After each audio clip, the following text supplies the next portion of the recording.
रिमझिम फुहारों में निकले भगवान जगन्नाथ स्वामी। 56 प्रकार के भोग लगाए गए और मालपुआ तैयार किए गए। जगन्नाथ स्वामी की रथ यात्रा धूमधाम से निकल देश प्रदेश में अपनी अलग पहचान रखने वाली गड़ाकोटा की भगवान जगन्नाथ स्वामी की रथ यात्रा रिमझिम फुहारों में बड़े ही धूमधाम से निकाली गई। श्रद्धालुओं का उत्साह देखते ही बन रहा था। रथ यात्रा के पहले तीनों रथों की मरम्मत, वार्निश की गई। साथ ही भगवान को 56 प्रकार के भोग लगाए गए और मालपुआ तैयार किए गए। देर रात 12 बजे महाआरती और कीर्तन हुआ। सिद्ध क्षेत्र पटेरिया स्थित जगदीश मंदिर से भगवान जगन्नाथ स्वामी की परंपरागत तरीके से रथ यात्रा बड़े हर्षोल्लास के साथ निकाली गई, जिसमें हजारों की संख्या में भक्त शामिल हुए। तीनों रथों पर अलग अलग विराजमान होकर बड़े भाई बलराम और बहन सुभद्रा के साथ भगवान जगन्नाथ स्वामी नगर भ्रमण पर निकले। इस अवसर पर पूर्व मंत्री गोपाल भार्गव, अभिषेक भार्गव, एसडीएम गोविंद दुबे, एसडीओपी प्रकाश मिश्रा, तहसीलदार ऋषि गौतम, थाना प्रभारी रजनीकांत दुबे, मंदिर महंत एवं महामंडलेश्वर हरिदास महाराज मनोज तिवारी, शिवदत्त शुक्ला मौजूद रहे। साथ ही रथ यात्रा में शामिल हुए श्रद्धालु जयकारों के साथ रथों को खींचते हुए चल रहे थे।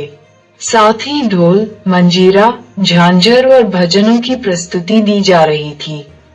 रथ में सवार जगदीश स्वामी की जगह जगह भक्तों ने आरती उतारी। पूर्व मंत्री गोपाल भार्गव ने रथ यात्रा के संबंध में बताया कि गड़ाकोटा की प्राचीन और प्रसिद्ध रथ यात्रा आषाढ़ मास की दोज को होने जा रही है। भगवान जगन्नाथ थोड़ी ही देर में रथों में विराजमान होने वाले। मेला लगा हुआ है। भक्त लोग, दर्शनार्थी लोगों भारी संख्या में नगर, प्रदेश व क्षेत्र हजारों की संख्या में भगवान के दर्शन लाभ ले रहे हैं। गड़ाकोटा ये रथ यात्रा प्राचीन रथ यात्रा जगन्नाथ जी की जो रथ यात्रा पुरी में होती है और उसके बाद दूसरी रथ यात्रा मानोरा में होती है। विदिशा जिले ये तीसरी रथ यात्रा है जिसकी ख्याति है। हम अनेकों स्थानों पर रथ यात्रा में गए हैं, लेकिन गड़ाकोटा की रथ यात्रा का अपना अलग महत्व है। सैकड़ों साल पुरानी यह परंपरा है। हम तो जगन्नाथ जी से यही प्रार्थना करते हैं कि सभी पर अपनी कृपा करें, सभी स्वास्थ्य रहे, भगवान का आशीर्वाद सभी मिलता रहे। मंडलेश्वर महंत श्री हरिदास जी ने बताया कि करीब 250 सालों से भी अधिक लगातार यह धार्मिक आयोजन चल रहा है।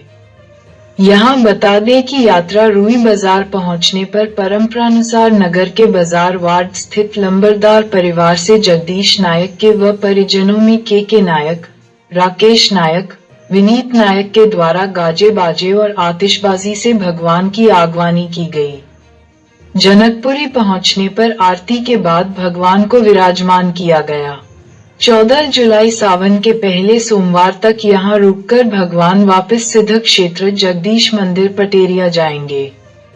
मालगुजार परिवार से जगदीश नायक ने जानकारी देते हुए बताया कि हमारे घर स्वयं जगदीश स्वामी आते हैं, जो बड़े ही पुण्य की बात है। मैं और मेरा परिवार बड़ा ही भाग्यशाली है जो भगवान की सेवा करने का हम लोगों को स्वयं भगवान जगन्नाथ अवसर प्रत्येक वर्ष देते हैं। हम सभी लोगों को रथ यात्रा में नगर के सभी लोगों का सहयोग मिलता है। जगन्नाथ के भात को जगत पसारे हाथ। गड़ाकोटा की प्राचीन और प्रसिद्ध रथ यात्रा आज आषाढ़ माह की दोज को होने वाली है। रथों पर भगवान विराजमान होंगे थोड़ी देर बाद। अभी मेला लगा हुआ है। भक्त लोग, दर्शनार्थी लोग भगवान के दर्शन कर रहे हैं और आज भारी संख्या में भक्त लोग पूरे जिले से, प्रदेश से और क्षेत्र के तो है ही, लाखों की संख्या में हमारा हरे गड़ाकोटा की यह रथ यात्रा प्राचीन रथ यात्रा जगन्नाथ जी की जो रथ यात्रा पुरी में होती है उड़ीसा में, उसके बाद दूसरी रथ यात्रा मानोरा में होती है, उड़ीसा जिले में। यह तीसरी रथ यात्रा है जिसकी ख्याति पूरे देश में है। अब तो अनेकों स्थानों पर रथ यात्रा निकलने लगी है, लेकिन गड़ाकोटा की रथ यात्रा का अपना महत्व है। सैकड़ों साल पुरानी यह परंपरा है। भगवान से प्रार्थना है कि जगन्नाथ जी से सबके ऊपर अपनी कृपा करें।